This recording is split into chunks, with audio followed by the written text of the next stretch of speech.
Shalom, shalom, boa tarde. Peraí.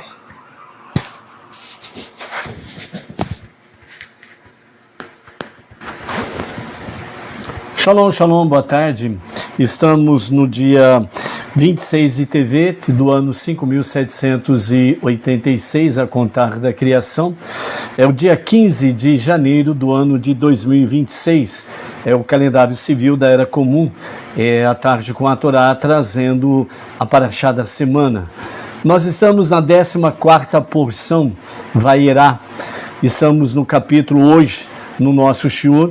Vamos falar do capítulo 7 e partes do capítulo 8 de Shemot, Êxodo. Né? Vamos falar principalmente sobre a questão dos cajados ou das varas, né? De Moshe e de Aharon.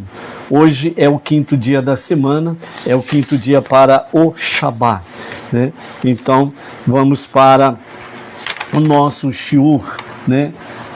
Deuteronômio capítulo 7, onde nós temos aí o início das nossas reflexões concernente aos cajados, né, de Moshe e de Aharon, ok? Então, no capítulo 7, verso 8, nós temos aí o episódio, né, das varas, os cajados, e que se transformam em serpentes, em cobras, né? Então diz assim o texto, capítulo 7, versos 10 a 12. Aharon lançou sua vara diante do faraó e ela se tornou uma serpente.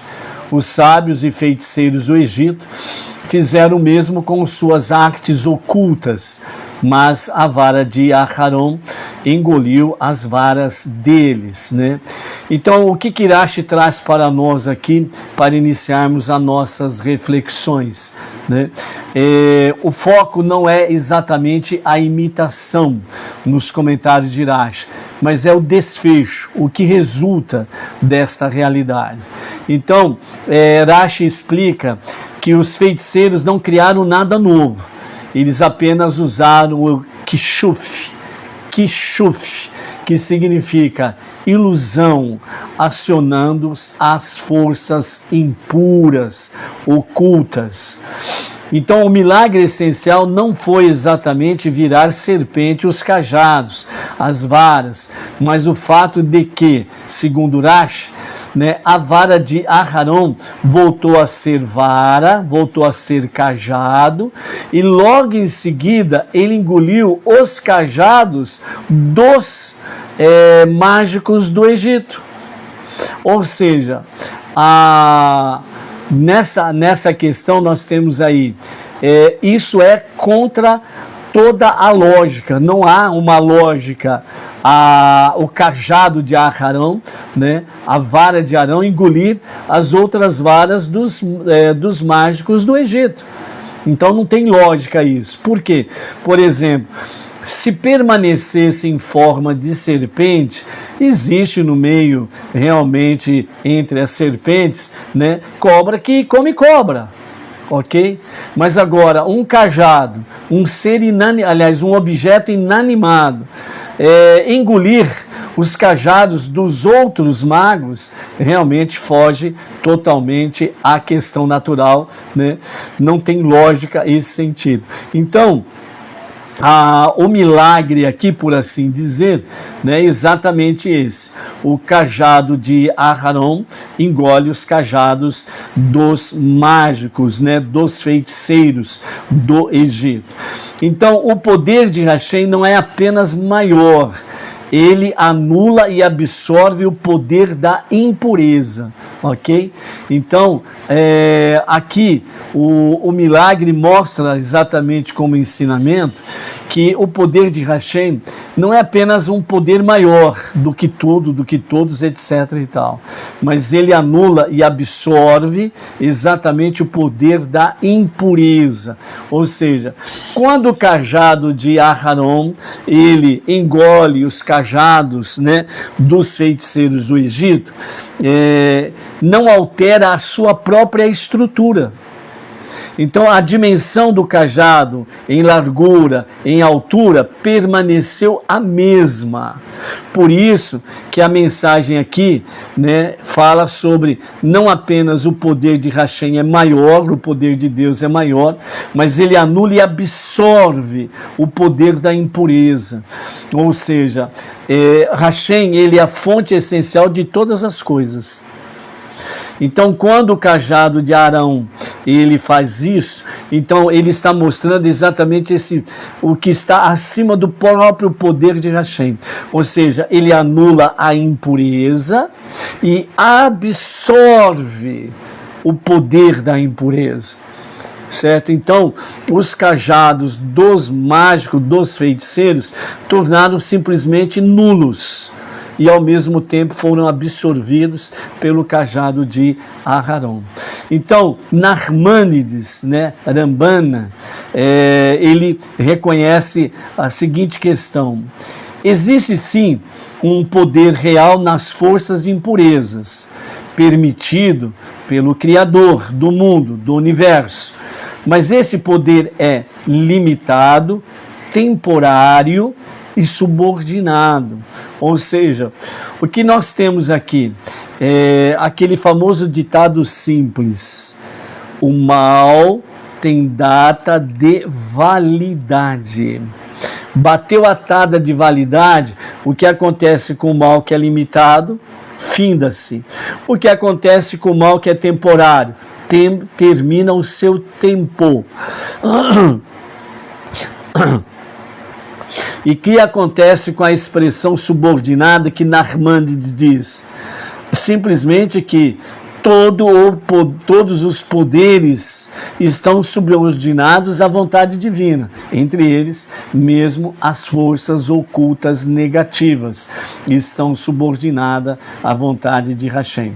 Então, quando a vara de Arão engole as outras, a Torá ensina que todas as forças, entre aspas, autônomas, né, que muitas vezes parece que são autônomas, independentes, na realidade, elas retornam à sua raiz. E a sua raiz é com o Criador, é com Deus. Então, retorna à sua fonte essencial. Então, o que nós temos aqui com referência realmente à questão da serpente, né? A serpente em si, ela é um símbolo muito profundo, certo? Então a Torá e na Kabbalah diz, a serpente no hebraico chamado de Nahash, significa astúcia, ego, ilusão de independência, e isso é uma realidade desde o Éden. Então a serpente no Éden, né, ela traz exatamente essa mensagem, uma mensagem de astúcia, de elevação do ego, fortalecimento do ego e ilusão de independência. E é exatamente isso que acontece. Então, muitas vezes as pessoas ficam bitoladas, né? A serpente do Éden, a serpente maligna, e acham que a serpente é uma aberração A, B ou C, que pintam de tudo quanto é jeito a questão da serpente em si. Mas a questão não é a serpente em si, mas é exatamente o que ela significa. Então, a Nahash, a serpente, ela significa astúcia, ego e ilusão de independência, ok? Então, entre aspas, né? Quando a pessoa ela age dessa forma aqui, né? Então, entre aspas, né? A sua serpente está falando muito alto no seu interior. Que serpente é essa? A sua astúcia, o seu alto ego, né? A sua ilusão de independência, é a serpente que está falando contigo. O Egito, Mitzrayim, representa um sistema onde o poder parece vir do homem, parece vir da magia, parece vir do controle, mas o milagre mostra que até aquilo que parece se opor a Deus é, no fim, engolido pela santidade. né? Então a santidade de Aharon, a santidade do cajado de Aharon, né? Então o mal em si, ele é absorvido, engolido pela própria santidade, ok? A visão do nosso Rebbe, a visão da Hassidut, com referência a essa questão, né? O Rebbe nos ensina. O faraó não negava milagres, ele dizia: eu também faço. Esse é o maior teste espiritual, diz o nosso Rebbe, quando o mal imita o bem. A resposta não é competir em espetáculo, mas revelar a verdade. A vara de Aharon não luta, ela engole as outras varas. A santidade não precisa provar força, ela integra e eleva, né? Ou seja, nessa visão do Rebbe, o que nós precisamos estar em foco aqui, né? Primeiro, o faraó, ele não nega o milagre, mas ele ao dizer os seus feiticeiros para imitar, né, aquela ação, o faraó está dizendo: eu também faço isso. E aí o nosso Rebbe diz: esse é o maior teste espiritual, que é exatamente o quê? Quando o mal imita o bem. Então as pessoas, né, o mal imita o bem, as pessoas falam de amor, mas vivem no ódio. As pessoas falam de justiça, pregam justiça, né? Entre aspas, diz que pratica justiça, mas na realidade está fazendo errado, né? A mesma coisa dos feiticeiros. Eles imitaram a ação dos seus cajados virarem serpentes também, mas não com fundamento, não com raízes, muito pelo contrário. Eles fizeram isso movidos pelos conhecimentos das entidades sem corpos, né? E as forças negativas, destrutivas, usaram de ilusão e no controle desta situação de forças negativas. Ou seja, por isso que o judaísmo, ele não vive por milagres, não segue milagres. Ele é fundamentado na verdade, na palavra. É esse o fundamento do judaísmo. Então não se vive de milagres. Isso significa que, de fato, qualquer um pode fazer milagres. A questão é o depois, ok? E nós vamos ver aqui essa questão. Aplicação espiritual dentro desse aspecto. Nem todo poder é sinal de verdade. Então começa aí. Então fazer milagres, né, não significa sinal de verdade. Nem todos os milagres realmente são verdades. Nem todo sucesso indica legitimidade, né? Ou seja, não é que todo sucesso que a pessoa ela venha experimentar significa que tem legitimidade nisso. Ou seja, simplesmente, quantas pessoas que têm sucesso e prosperam realmente de formas ilícitas, entendeu? Então, nem todo sucesso indica que é de fato legítimo. E o critério, isso permanece ou se dissolve? Essa é a questão. Esse milagre, ele permanece ou ele se dissolve com os passar dos dias? É o que precisa ver isso daí. Então, o que vem da santidade? O que vem da santidade tem raiz, tem continuidade e transforma o entorno. Transforma em volta das pessoas. É algo que realmente muda para melhor. Eleva em santidade a pessoa e aquilo que está em torno da pessoa. Então é isso que vem da santidade. Para os filhos de Noar, ou seja, para os Benei Noar, o mundo está cheio de varas que viram serpentes. E o que significa isto? Ideologias, líderes, sistemas que parecem poderosos. Então, entre as nações, nós estamos vendo isso daí. Entre os não-judeus, a realidade em que o mundo está cheio de varas que viram serpentes, que são ideologias, que você vê aí, as ideologias nefastas que estão dominando, mas estão em queda, obviamente, né? Tem o seu limite, depois começa a queda. Líderes, sejam eles políticos ou religiosos, né? Estão andando, entre aspas, com serpentes e não com a vara, o cajado da justiça e da verdade.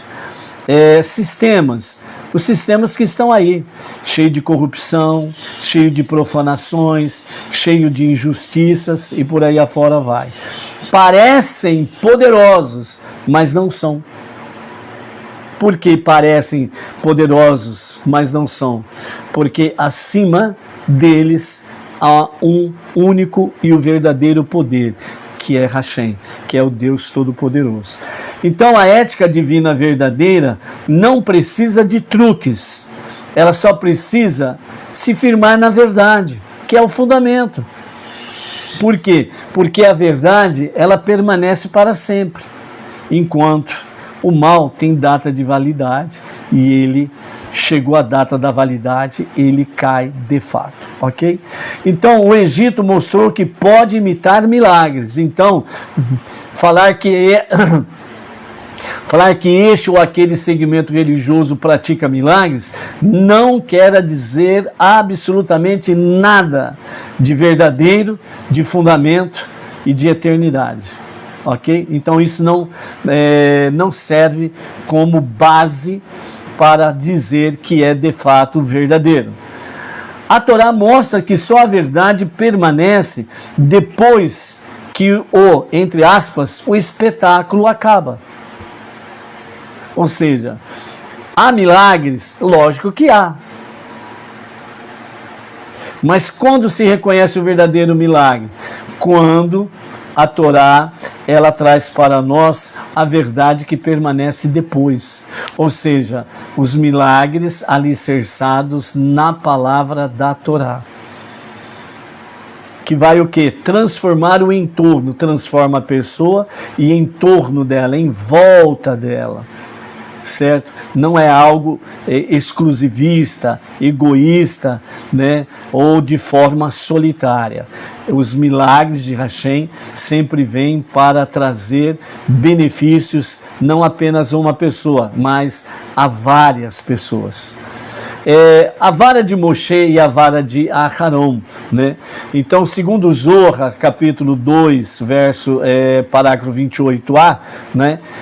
Moshe e Aharon, cada um tinha o seu cajado, né? Então, no capítulo 4 de Êxodo, né, a vara está na mão de Moshe. E aqui no capítulo 7, versos 9 e 10, né, Hashem diz: dize a Arão, toma a tua vara. E Arão lança a vara diante do faraó. Ou seja, a Torá poderia simplesmente manter sempre Moshe, mas ela muda propositadamente, né? Ou seja, fale para Arão tomar a sua vara, o seu cajado. Então essa mudança é uma mudança propositalmente, né, para mostrar, entre outras coisas, que tanto Moshe tinha o seu cajado, como Aharon tinha o seu cajado, cada um tinha o seu cajado. Uma das lições que nós podemos aprender aqui também é que o teu cajado, né, entre aspas, são os teus atributos, os teus dons. Então, o teu cajado, os teus atributos, os teus dons são seus. O do fulano, beltrano, cicrano, etc, etc. Cada um tem o seu cajado. Cada um tem os seus atributos, os seus dons. E cada um, se tão somente se colocar nas mãos de Deus, ele é usado por Deus como instrumento para o propósito divino e para um propósito coletivo. Não só de bênção individual, mas de bênção coletiva. Porque quando, entre aspas, a bênção ela se torna somente para a pessoa A, né? É só uma questão individual, o propósito divino não é alcançado. Por quê? Porque o propósito divino é abençoar você e através de você, ele realmente mostrar o quanto tantos outros podem ser abençoados. E você sendo um instrumento divino para levar estas bênçãos a outras pessoas. Então, essa é uma das questões. Por isso, né, a Torá ela mostra para nós realmente o cajado de Moshe e o cajado de Aharon, né? O cajado de Moshe, ele traz consigo a verdade absoluta. Portanto, o cajado de Moshe, ele tem uma autoelevação de santidade. Certo? Por isso que o cajado de Moshe não poderia engolir as varas, né, os cajados dos feiticeiros. Por quê? Porque era impróprio, profano. E o cajado de Moshe era altamente santidade presente. Então não poderia fazer isso. Enquanto que a de Aharon, mesmo com a sua santidade, né, que tinha outros propósitos, que vamos ver aqui também, né, ele poderia ser usado para engolir os cajados, né, dos feiticeiros do Egito. Então o cajado de Moshe representa a Torá, por isso o alto nível de santidade, a verdadeira divina, que é chamado no hebraico de Emet, né? A verdade divina, outro detalhe, devido ao seu alto nível de santidade, né? E também o cajado de Moshe, ele trazia consigo o bitul, que significa a autoanulação do ego. Então, alto nível de santidade de bitul. Por isso, também Moshe foi chamado o homem mais humilde da face da terra. Bitul, ok? Então, o cajado de Moshe, né, que também é chamado de vara de Moshe, né, que é Kadosh, não dialoga com o faraó, não entra em disputa e traz a verdade como ela é. Esse é o significado da questão do cajado de Moshe. Por isso, Moshe não confronta diretamente o faraó aqui nesta etapa. Ele não confronta diretamente o faraó, né? O mundo ainda não estava pronto para que Moshe pudesse confrontar o faraó, né? Precisava de uma preparação. Essa preparação é ir quebrando, né, os poderes das clipot, né, ou também conhecido como kelipot, né, ou clipot, que são as cascas, né, as durezas, né, a rebeldia, né, a autoelevação, e por aí afora vai, ok? Então, enquanto que o cajado de Aharon, né, é a comunicação de paz, né? Então, o cajado de Aharon traz a mensagem de comunicação e paz. Por isso, representa Shalom, né? Paz, bem-estar, mediação, faz o meio-campo, né? A linguagem acessível para todos de qualquer nível social ou cultural, e tradução da verdade para o mundo, traz a verdade para o mundo. Então, o cajado de Arão que entra no palácio, que confronta os feiticeiros e que se transforma em serpente diante do poder egípcio. Arão desce a verdade a um nível onde até a mentira pode ser exposta, né? Então, essa era a função de Arão, né, e do seu cajado, revelar a verdade trazer à luz a mentira, para que ela seja absorvida pela verdade. Por isso que não há um confronto, né? Por isso que o cajado de Moshe, aliás, o cajado de Arão, não entrou em conflito, em luta com os cajados dos feiticeiros. Simplesmente engoliu. Ele não afrontou, não lutou, né, para entender. Ele simplesmente engoliu os cajados dos feiticeiros. E os feiticeiros ficaram com as mãos vazias. Ou seja, os feiticeiros, né, eles podem imitar, mas não permanece o que eles estão imitando, né? Outro exemplo, até a terceira praga, os feiticeiros do Egito, né, e os sábios imitaram as pragas.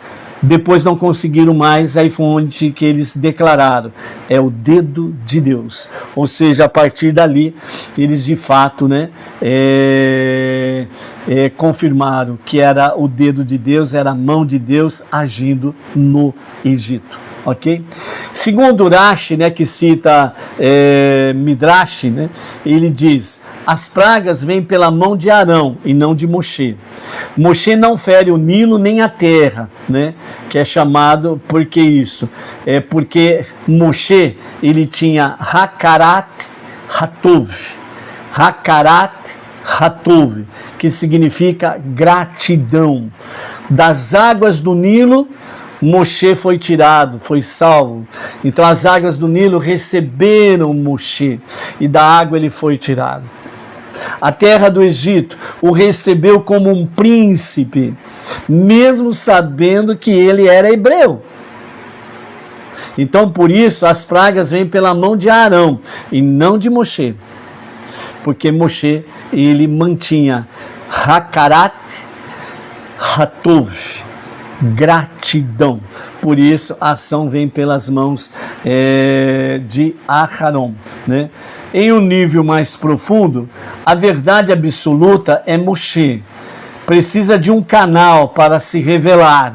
E Aharon era o canal para revelar essa verdade absoluta no nível em que o faraó e as nações pudessem suportar, para que realmente o mundo pudesse experimentar da verdade de Deus, a verdade de Hashem. Os ensinamentos racídicos, né, que são de níveis mais profundos, mais elevados em conhecimento, traz para nós que aqui nós temos exatamente duas etapas de redenção, Moshe e Aharon. Moshe, ele é a luz infinita, chamado de Or Makif, a luz infinita, Or Makif. E Arão era a luz internalizada, chamada de Or Penimi, Or Penimi, né? A redenção não acontece só com revelação elevada, mas quando essa luz entra no sistema do mundo. Por isso, a vara, o cajado de Moshe, inicia o processo da redenção, enquanto que o cajado de Aharon executa o confronto, não com raiva. O confronto que Arão traz não é com raiva. Onde está a prova de que Arão faz um confronto sem raiva? Muito pelo contrário, Arão era chamado daquele que realmente amava o próximo e tinha shalom para com o próximo. Exatamente porque o cajado de Aharon, que se transformou em serpente, os feiticeiros vêm, transformam os seus cajados em serpente. Então Aharon, ele toma de volta, né, o cajado em suas mãos, ou seja, a serpente volta, né, o cajado que virou serpente volta a ser cajado. E ao mesmo tempo, as serpentes dos feiticeiros voltam a ser cajados. E aí, nesse momento, o cajado de Arão, ele vai e engole os cajados dos feiticeiros. É nesta ação que mostra exatamente que o confronto de Aharon não era com raiva, mas era com verdade, justiça, shalom. E isso por quê? Porque enquanto serpente, a serpente significa tudo aquilo que é negativo, né? Entre elas a questão do ódio, da raiva. Mas quando o cajado, quando a serpente volta, né, a ser cajado, o cajado vem trazer a mensagem de apacentar, fazer com as coisas com amor, com paz, com shalom. Então não houve um confronto, mas houve uma ação em absorver, certo? O negativo, o mal, traz para a verdade, traz para a justiça, e o mal cessa, porque tem data de validade, mas a verdadeira justiça, a verdadeira palavra, contudo, permanece para sempre, ou seja, o bem é eterno, ok? Então, por isso, Moshe inicia o processo e Arão, ele executa o confronto, não com raiva, não com ódio, mas com ahavat, com amor e com emet, verdade, né? Fazendo com que haja shalom, paz, ok? Quando nós temos essa questão da vara de Arão engolir, né, as outras varas dos feiticeiros, Arão lida com o campo do inimigo, né? Então, Arão está no campo do inimigo. Seu cajado mostra que até dentro da ilusão a santidade domina, né? Então, primeira coisa que nós precisamos entender aqui como Benei Noach, né? Não judeus entre as nações. As nações, elas são dominadas por governos, líderes em todos os níveis, né? De forma profana, mentirosa, ilusória, com raiva e companhia limitada, e por aí tudo vai, ok? Então é um campo do inimigo, é onde nós estamos. Então o exemplo de Arão para nós é exatamente esse. Mesmo dentro da profanidade, mesmo dentro do mal, mesmo dentro da adversidade, a ilusão, né? Que o ego faz com que as pessoas acham que são independentes, autossuficientes, patati patatá. Então, mesmo dentro deste campo do inimigo, a santidade domina, ou seja, não temos motivos para ter medo de quem quer que seja, ou qual seja o sistema que for, a santidade domina, ok? Depois disso, nós temos a vara volta a ser vara, e ensinando que o caos, a serpente, é temporário, mas a retidão, o bem, né, que é o cajado de Aharon, ela é essencial, porque ela permanece. Por isso nós temos aí, né, enquanto serpente, a raiva, o ódio e coisas negativas nesse sentido, né? O furor e etc e tal. Quando volta a ser vara, então significa educar com responsabilidade.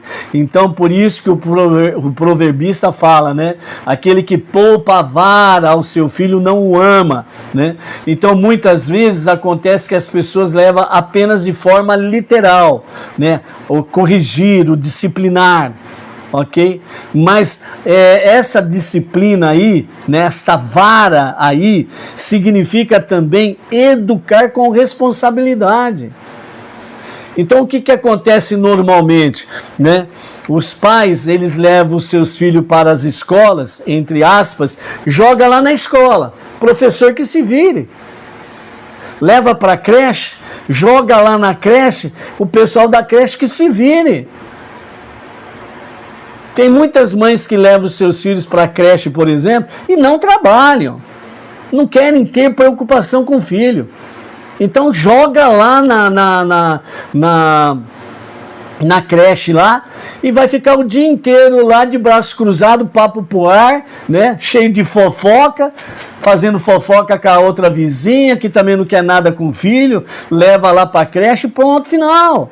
Chega na época escolar, né? Faz a mesma coisa, leva pra escola, a maioria das escolas hoje, praticamente quase todo o tempo integral, vai às 7 da manhã até às 5 da tarde, né? Que, entre aspas, que mãe sem responsabilidade, eu não quero um negócio desse, negócio bom pra caramba. Vou ficar livre do meu filho o dia inteiro. Quando chega sábado e domingo, ai meu Deus do céu, como que essa criança me dá dor de cabeça, como que essa criança me dá trabalho. Pô, fica 2 dias por semana, o dia inteiro com o filho e ainda reclama.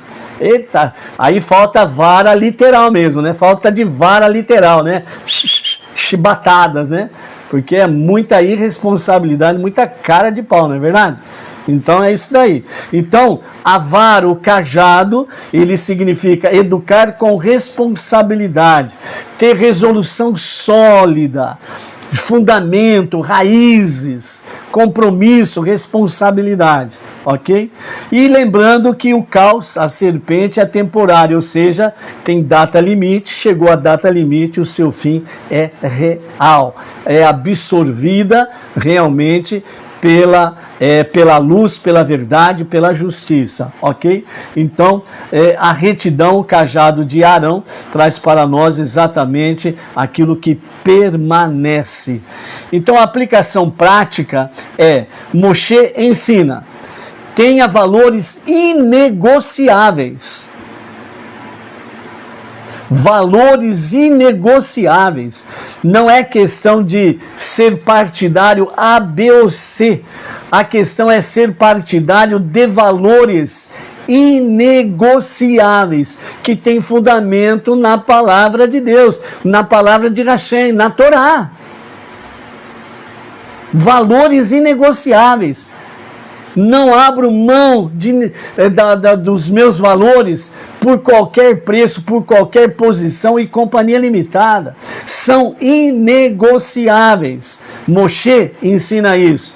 Aharon ensina: saiba comunicá-los com paz e sabedoria. Ou seja, você não precisa esbravejar, gritar, pintar o sete, plantar bananeira, sair por aí, entre aspas, né? Com uma espada na mão, quem não aceitar, não.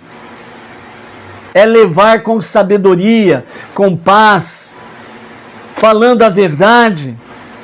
Não tem esse negócio que nem certo segmento religioso por aí afora vai. Quem não é do nosso segmento merece ser morto. Não tem esse negócio. O livre arbítrio, a livre poder de decisão é para todos. Mas a verdade tem que ser dita, ok? Com amor, sabedoria e com paz. Por isso, né, Moshe, né, a geração, um líder sem Moshe vira concessão, coisa particular. Por isso que muitos líderes por aí, na política, na questão religiosa, líderes sem Moshe, o ensinamento de Moshe, se tornam concessão. Então por isso se fala, né, a minha igreja, a minha comunidade, o meu país, a minha cidade, politicamente falando aí, né? É meu, né? O meu Congresso Nacional, entendeu? Então, quando não se tem a sabedoria, os valores inegociáveis com Moshe, então vira coisa particular, concessão, entendeu? Um líder sem Aharon vira ruptura. Então, um líder que não sabe comunicar-se com responsabilidade, paz e sabedoria, ou seja, sem Arão, então vai se tornar uma ruptura.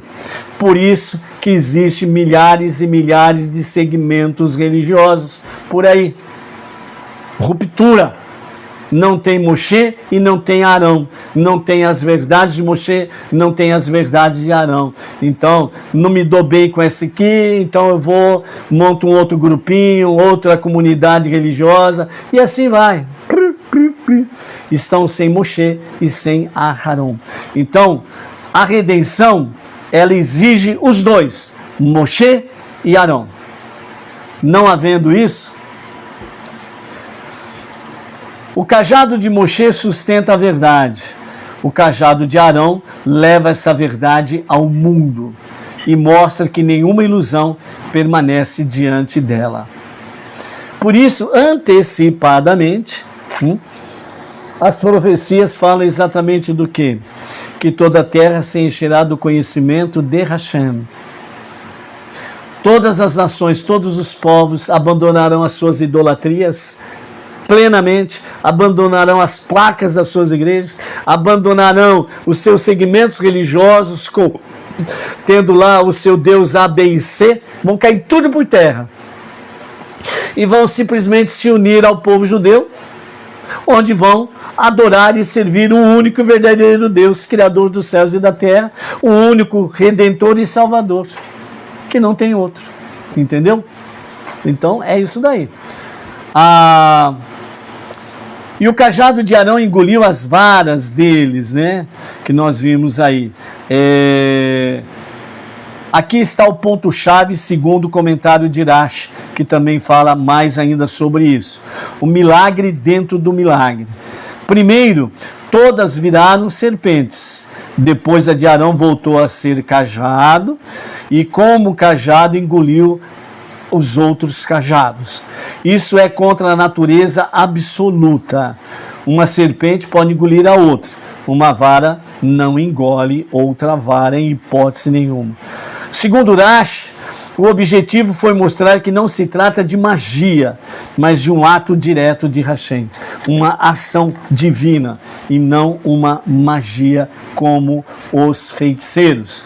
O poder divino não apenas supera o falso poder, mas ele também o anula, retirando-lhe até a aparência de realidade. Ou seja, os cajados dos feiticeiros simplesmente sumiram, porque o cajado de Arão, né, engoliu os cajados dos feiticeiros. Na Kabbalah, né, aqui fala sobre elevação das forças impuras, né? Segundo Arizal e o Zohar, as varas dos feiticeiros representam Kelipot, cascas, forças de ocultamento, forças negativas. A serpente simboliza a energia desviada, o ego que se declara independente, né? Ou seja, energia desviada é quando o ego ele se torna independente, né? A pessoa diz, né, eu sou independente, eu sou autossuficiente, ninguém manda em mim, eu faço o que eu quero, patati, patatá, e depois vira, né, aquela coisa, né? Então, quando o cajado de Arão engole as outras, não é uma destruição, mas é birur. Birur. O que é birur? É refinamento.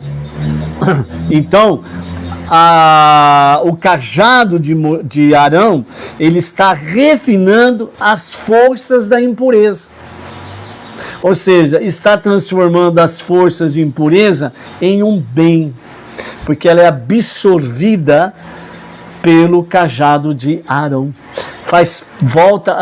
Vai fazer parte do cajado de Arão, que é o bem, certo? E ao mesmo tempo o cajado de Arão, que está conectado à sua raiz essencial, que é a fonte essencial, o próprio Deus. Então essas forças negativas voltam a estar conectados com a sua fonte original, ou seja, são transformadas de trevas em luz, de mal em bem e assim sucessivamente. Então, por isso, a santidade ela absorve a energia da impureza e devolve tudo à sua raiz, à sua fonte essencial, a Deus. Por isso, elas não são quebradas, mas elas são tragadas, engolidas. A mensagem cabalística para isso é: até o mal existe, apenas como energia deslocada, que no fim retornará à sua santidade, à sua fonte essencial. O Rebbe de Lubavitch, né, ele nos fala é transformação e não confronto, é transformação. O Rebbe, ele aprofunda o ensinamento dizendo: o faraó e seus sábios dizem, nós também fazemos. Esse é o maior perigo espiritual, o mal que imita o bem. O mal que imita o bem. Toda idolatria, ela é abominável a Deus. Mas todas as idolatrias, elas procuram imitar alguma coisa no fundamento judaico. Por isso que há muitos segmentos religiosos que trazem em si algumas coisas dentro do nível judaico, imitando o bem para dizer que eles estão na verdade. E não estão, entendeu? Esse é o maior perigo espiritual, o mal que imita o bem. Então, por isso, a idolatria é abominável diante de Hashem. Então, aí a pergunta que você faz: qual é o segmento religioso ou espiritual que eu devo seguir? Aquele que foi dado no Monte Sinai. Aquele que foi dado, né, depois do dilúvio, para os não-judeus, para as nações. Ali está o nosso princípio, que foi solidificado no Monte Sinai. Por isso, as 7 leis de Noah, ou as 7 leis universais, dentro desse aspecto aí, ok?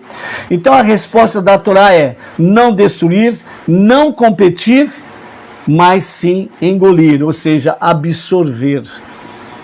Por isso, está escrito, né?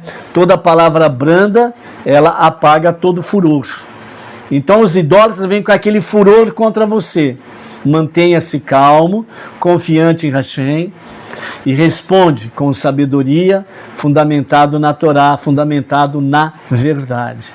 De alguma forma, aquele coração vai ser alcançado mais cedo do que nós possamos imaginar.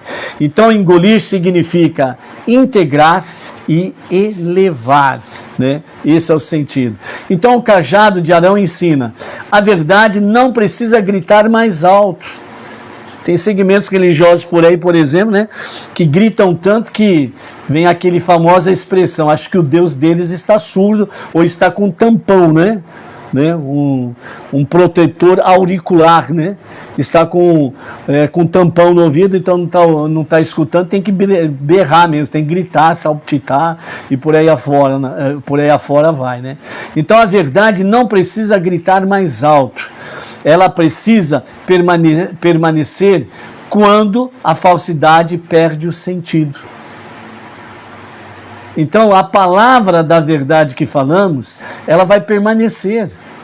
E no momento que a falsidade perde o seu sentido, perde a sua base, né, que é uma base falsa, né, ela vai procurar o quê? Qual é a verdade que está permanecendo? E aí vai aonde você está, no monoteísmo com fundamento judaico e orientação rabínica. Porque especialmente, né, o cajado de Arão foi usado desta forma, né? Então, os nossos comentaristas dizem, né, Arão, ele representa Shalom, paz, bem-estar, ele representa Hesed, bondade e aproximação, né? Então, os nossos mestres falam que Arão, ele andava pelo acampamento, onde havia ali pessoas que estavam discutindo, se desentendendo, ele chegava e trazia a paz, a harmonia, a compreensão, as pessoas faziam a paz. Mesmo caso de a briga de casal, ele fazia a mesma coisa. Briga de vizinhos, mesma coisa. Então ele era chamado realmente de um homem shalom, da paz, um homem de bondade, hesed, né? E um homem que aproximava as pessoas. Só quem trabalha com paz e elevação pode transformar o outro por dentro. Então a transformação era por dentro, não externa, né, nas palavras de Arão. Moshe revela a verdade e Arão faz com que o mundo a absorva. Por isso que é importante os dois, Moshe e Arão. Aplicação prática, né, para os Benei Noach. Sistemas falsos não caem só por confronto, né? Então, os sistemas falsos religiosos que tem aí, os sistemas falsos políticos que tem aí, né, eles não caem só por confronto. Eles caem quando perde sua fonte de energia. Qual é a fonte de energia? A fonte de energia do segmento religioso, né, é divindade X. Quando aquela divindade X é desmascarada, ela perde a eficácia. E ao perder a sua fonte de energia, ela fica perdida. Onde está a verdade? Aí ela vai procurar onde está a verdade, que permanece. Entendeu? Mesma coisa dentro do campo político. Ou seja, sistemas falsos, né? Eles não caem só pelo confronto, mas eles caem porque perdem sua fonte de energia. Olha o que aconteceu na Venezuela, o que está acontecendo no Irã e por aí afora vai. Então, à medida que estes sistemas falsos vão perdendo a sua fonte de energia, eles vão entrando em colapso. Mas ao entrar em colapso, as pessoas começam a buscar a verdade. E aí onde que se encontram realmente no caminho da verdade e encontram-se consigo mesmas e com Deus, ok? Então, por isso, as 7 leis de Noah funcionam. Não compete com ideologias. Nós não competimos com ideologias. Nós não atacamos, né? Não somos agressivos, falamos verdades, né? E revelam o óbvio moral. Por isso, né, as 7 leis universais é para termos uma vida ética, moral, de justiça e integridade, né, espiritualidade. E o falso simplesmente se dissolve, ele se desmancha diante da luz e diante da verdade. Então a vara de Arão não quebrou as varas do Egito, ela mostrou que elas nunca foram independentes, né? Nunca foram independentes, né? No capítulo 7, verso 13, nós temos lá, né, uma passagem que ela é mais conhecida como o coração do faraó se endureceu, né? Então vamos ver aqui o que os nossos mestres ensinam dentro dessa questão, né? Segundo o Midrash Sedrá 48, está escrito, 7,13, o coração do faraó se fortaleceu. Algumas traduções trazem endureceu. E ele não os ouviu, como Hashem, como Deus havia dito. Então aqui nós temos 3 palavras-chave. Primeiro, endureceu. Segundo, não ouviu. E terceiro, como Hashem disse, como Deus disse. Sedrá 48 fala que o endurecimento como consequência e não como ponto de partida. Então, destaca aqui, o faraó viu um milagre, a vara que engole as outras. Entendeu que havia algo acima da sua magia, mas escolheu reinterpretar, né, o evento para preservar o seu poder, né? Assim, o endurecimento não é cegueira inicial, é resistência consciente. Ou seja, por que os líderes, seja eles políticos, religiosos, por que eles não dão braço a torcer a verdade? Porque eles estão preocupados com o poder. É com o poder.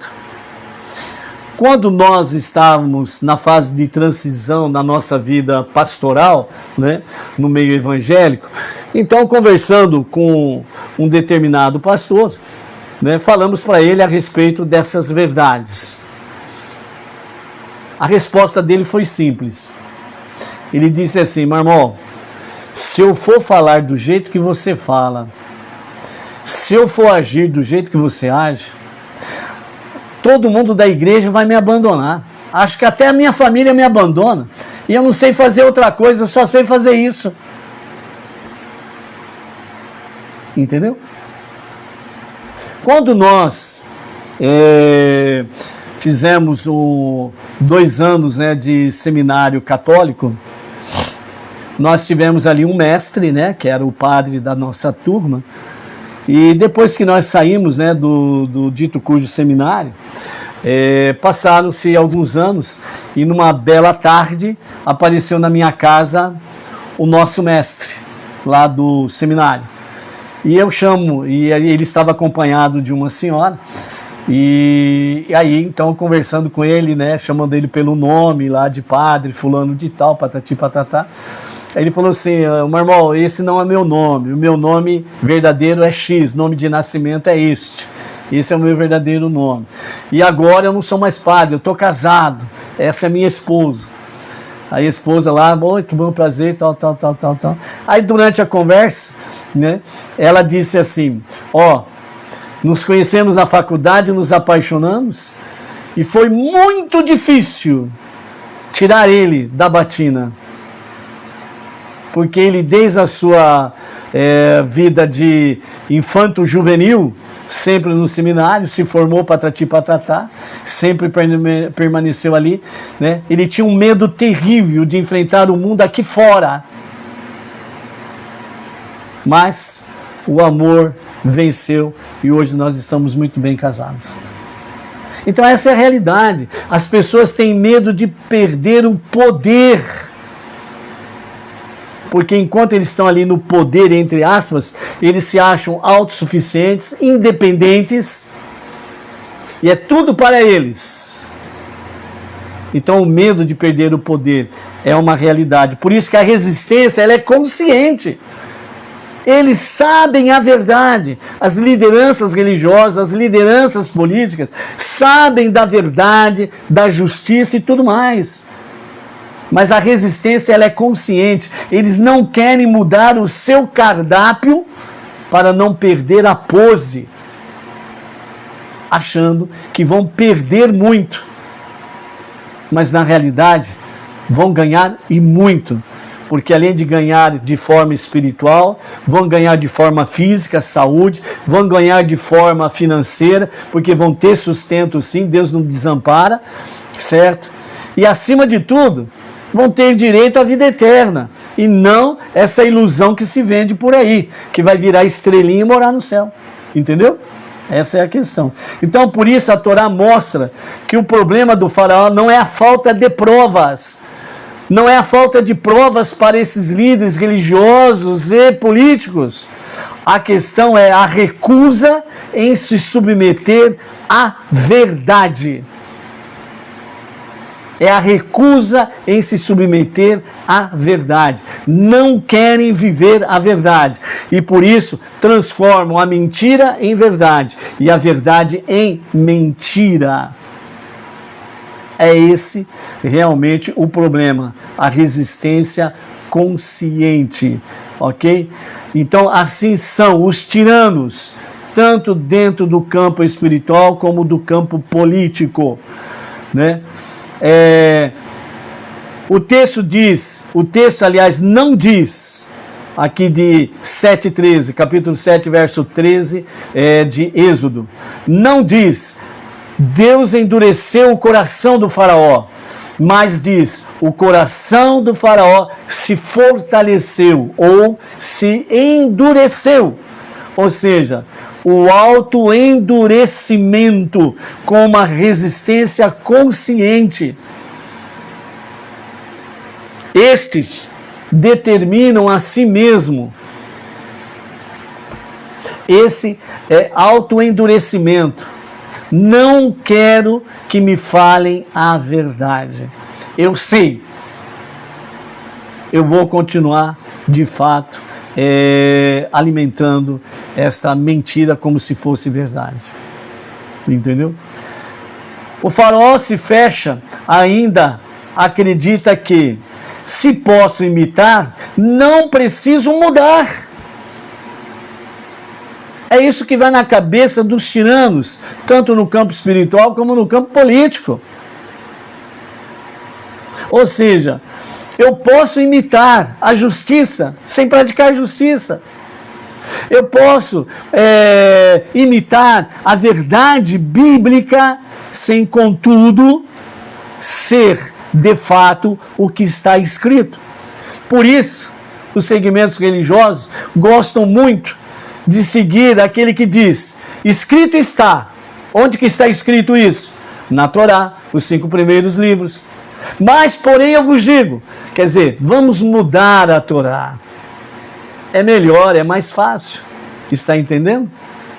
É isso que os tiranos espirituais e políticos fazem.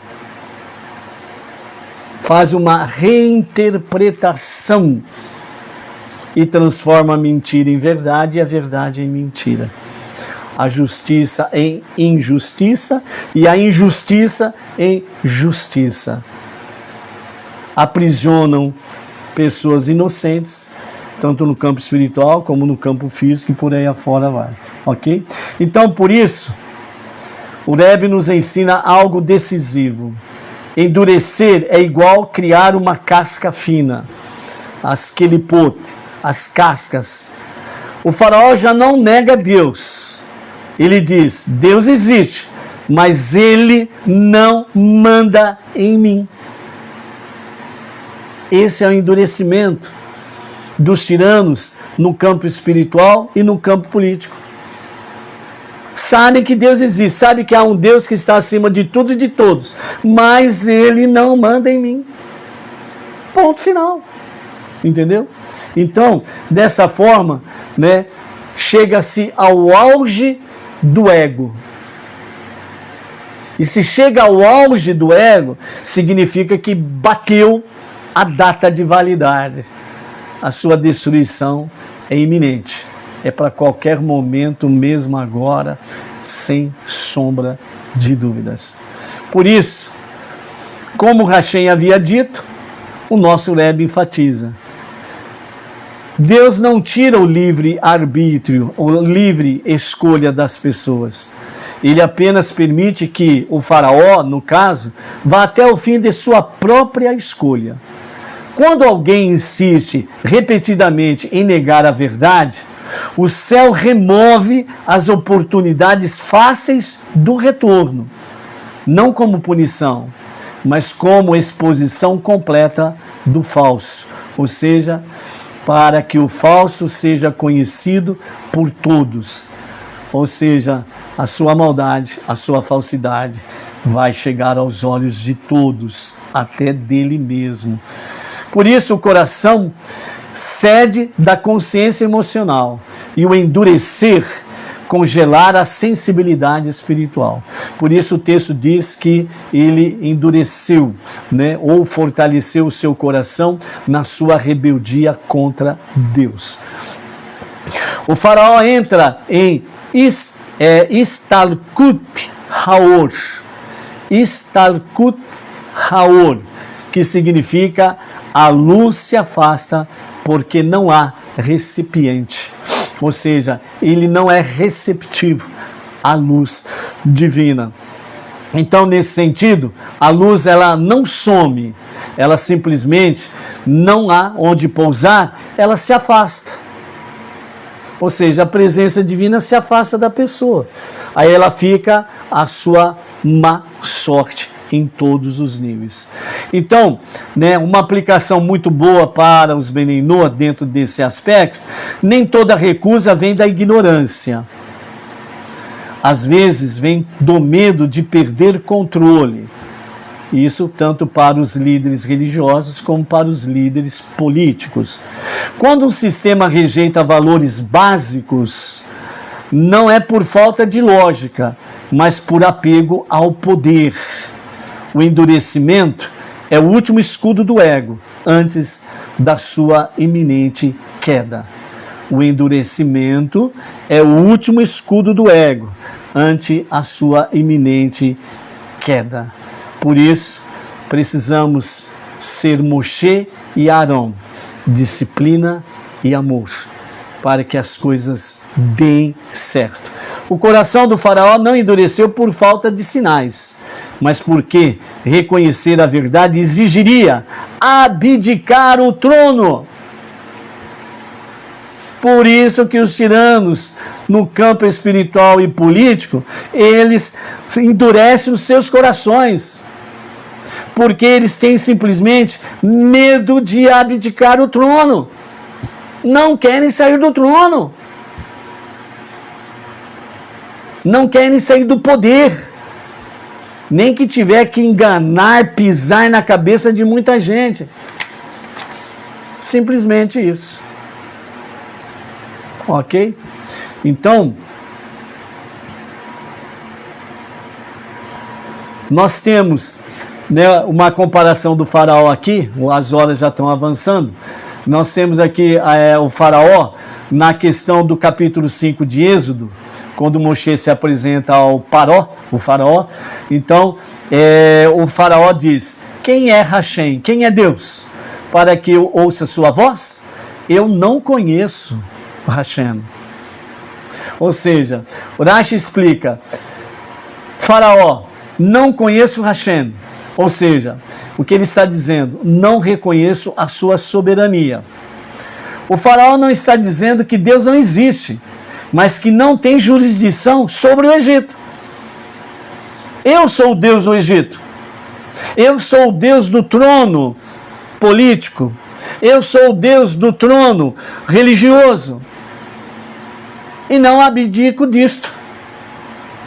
Não reconheço a soberania de Deus, o Todo-Poderoso, na minha vida e neste lugar. Porque aqui, na minha igreja, na minha comunidade, no meu partido, quem manda sou eu. E Deus não tem parte nisso. Entendeu? Medo de perder o trono. Aqui o faraó se coloca como autoridade suprema. É onde que muitos tiranos espirituais, políticos, se colocam dessa forma. Autoridade suprema. Passa por cima de tudo e de todos. Não existe lei, existe a lei dele. Não existe justiça, é a justiça dele. Não existe palavra da verdade, a não ser a palavra dele. Por isso que eles usam muito. Está escrito, mas eu digo tal coisa. Está escrito A, mas eu digo B.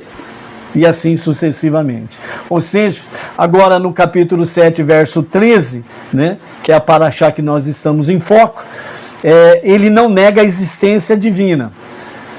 O texto não registra nenhuma negação verbal do faraó de negar a Deus. Apenas diz: o coração do faraó se endureceu. Ou seja, segundo Narmânides, ele nos diz: após ver milagres reais, o faraó não pode mais negar a existência de um poder superior, mas tenta rebaixá-lo ao nível de magia concorrente dos seus mágicos, dos seus feiticeiros. Então ele muda o discurso, o faraó, e diz: existe um poder maior, mas não único e nem obrigatório. Existe um Deus que está acima de tudo e de todos, mas ele não é exclusivo. Eu tenho aqui os meus intermediários, o meu político de estimação, o meu líder religioso de estimação.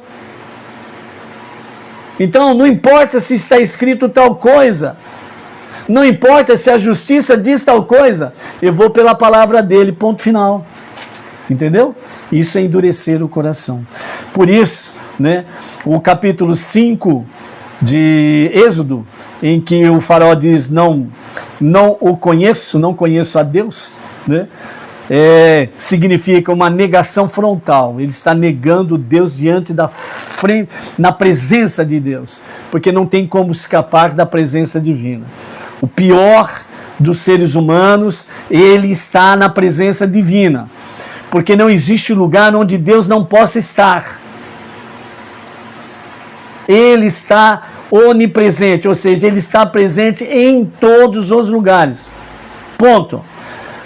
Aqui no capítulo 7 de Êxodo, é a relativização que o faraó faz. Não, ele realmente é o poder superior, mas ele não é único e nem é exclusivo, não é obrigatório. Entendeu? Então, por isso, né, o Rebbe, ele ensina quem é Hashem? A pergunta do faraó. É o ateísmo prático? É a dúvida? É o ego explícito, ou seja, é o ego que fala: eu sou Deus de mim, eu não tenho outro Deus, eu sou Deus de mim mesmo. E a rebelião aberta, a rebelião contra o único e o verdadeiro Deus, né? Hashem existe, Deus existe, mas O reconhecimento é intelectual, não soma ao conhecimento espiritual. Rejeição é prática, né, no seu dia a dia, sem sombra de dúvidas, né? E a submissão, ela é recusada. Se recusa a submeter-se a Deus. Ponto final. É assim. Então o Rebbe diz, esta fase, Hashem existe, mas, né, recusa submissão, rejeição prática, reconhecimento, só tem o reconhecimento intelectual, nada mais do que isso. Então essa fase, ela é mais perigosa, porque convive com milagres sem transformação. Ela vive com milagres. Mas como pode uma pessoa que não crê em Deus e vive milagres? Ela vive milagre todo dia, porque ela acorda todo dia de manhã. É o milagre da vida. Se ela tem filhos, é outro milagre da vida. Se ela pode ir e vir, milagre. Se ela pode comer, beber, dormir, trabalhar, etc., outros milagres. E assim sucessivamente. Ou seja, né, se rejeita a luz. Né? Então, por isso... de forma sucinta, reconhecer Deus não basta também. Nós vemos aí as rebeldias. Então, reconhecer que há um Deus que está acima de tudo e de todos, o ser soberano, o todo-poderoso, mas não é exclusivo, não é obrigatório, etc. e tal. Então, reconhecer Deus não basta, é preciso submeter-se à vontade. É preciso submeter-se à sua vontade. É aí que nós conhecemos Deus, somos conhecidos por Ele e podemos andar sem sombra de dúvidas com Deus, ok? No nosso próximo shiur, nós vamos trazer aqui para os amados as 10 pragas e quais foram os deuses que foram abatidos em cada praga dentro desse aspecto aqui, ok?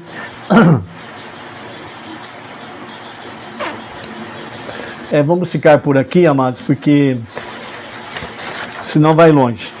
Para nós encerrarmos, nós queremos deixar aqui de novo, né, a mensagem de Kol HaKavod. Né?